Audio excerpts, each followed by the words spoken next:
Magandang gabi sa mga kasama kong technician sa electronics. Meron naman po tayong bagong tuklas. Ito'y nakita ko rin kay Sir Ed, pero medyo may nalaman pa akong isa na konting kaalaman na i-share ko din sa inyo na bagong tuklas. Umpisa na natin. Okay. So meron po tayong ginagawa ngayon.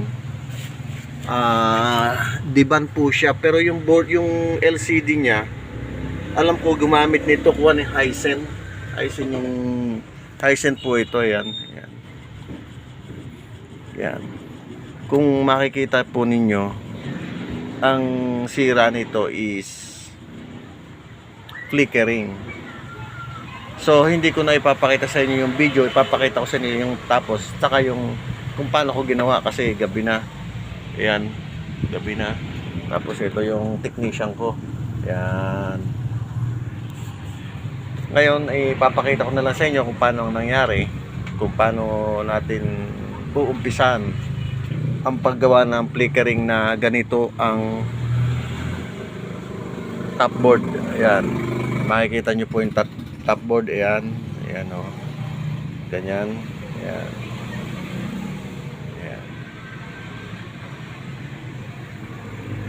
Sana makatulong tong ginawa ko na to.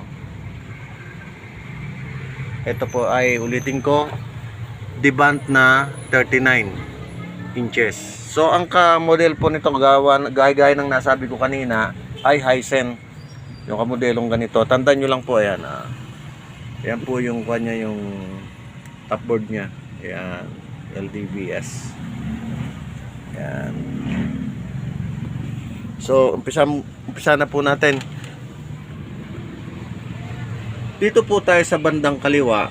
Hindi ko nang kukunin to, alisin at saka ito kasi alam na natin yan eh. Dito po tayo sa bandang kaliwa para malaman nyo po. Sabay pang ayan. Malinaw ba? Ayan, toto ko. Ito po, nakahang po yan yung apat na yan na resistor ko. Kung malinaw ba? Ayan. 1, 2, 3, 4. Nakahang po yan. Ihahang nyo yan. Yung model po na to ito yung model na to na Debant 39 inches. Yung model na top board na to, ayan. Ayan ang model nya. Ayan ang top board nya. O, ayan. So, nakahang po tayo. Hindi ko na tinanggal yung resistor kasi kung mag-backyard may ibang sira uli, madaling ibalik. So, yung unang ko na yan, LC1 saka LC2. Mula LC1, LC2 apat na yan, nakahang yan. Yan. Mamaya ko na po papaliwanag to, naka-jumper ko. Tapos dito po sa kabila, asa na? Pasensya na kayo, malabo yung cellphone ko. Saan tayo bibili pagka kumikita na tayo sa vlog? Kaya lang hindi ako marunong kung paano magkuan,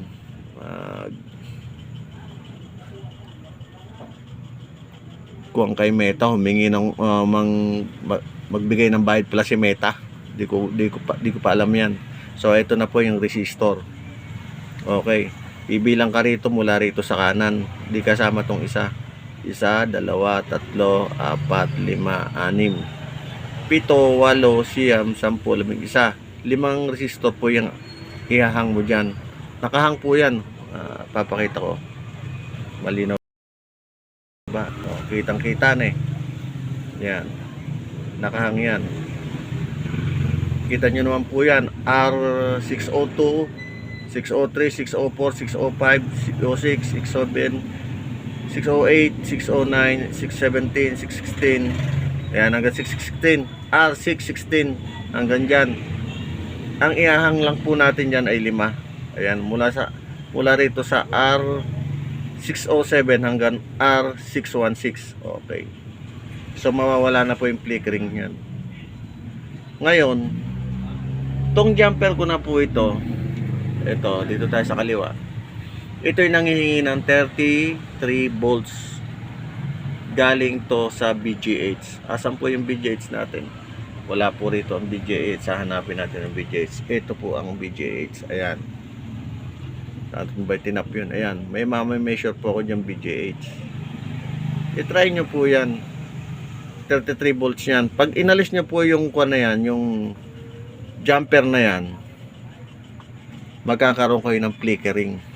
Flickering po yung mangyayari sa unit.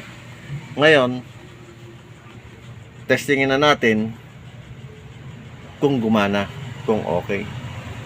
So, meron na ba yung signal ko? Yung signal ko kasi maulan eh. Oh. Pawala-wala yung saksak na natin. Ayan. Ayan po. Saan yung saksakan? Baliktad. Ayan. Saksak na. Standby. Yun. Automatic on naman to eh. Yan, on na siya. So, patay natin ilaw. Yan. Sumigaw na yung asungot. Yan, di ba nakita nyo? Okay na siya, oh. Wala na yung flickering niya. Hindi ko naalisin sa ng gawa nung gabi na malabo mata ko. Wala yung signal. Ayan, oh. Oh, meron naman. Weak no signal, oh. Pero wala na siyang flickering. Hindi kagaya kanina. Makikita nyo naman pag pinindot ko rito. Ayan, oh.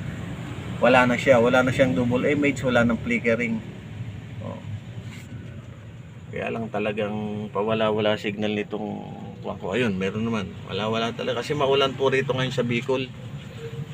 So sana po may natutunan po kayo sa bago kong vlog na to. Hindi po ako nag-vlog kahapon gawa ng maulan. Tsaka mahina yung customer kahapon. Ngayon medyo marami tayong customer. Ayan. Puro LCD yung tanggap natin. Ang nagagawa ko palang 3. Hindi pa tinutubos. Maulan kasi wala sila yatang tricycle. Puro na single lang nang dinala dito yung mga LCD na yan.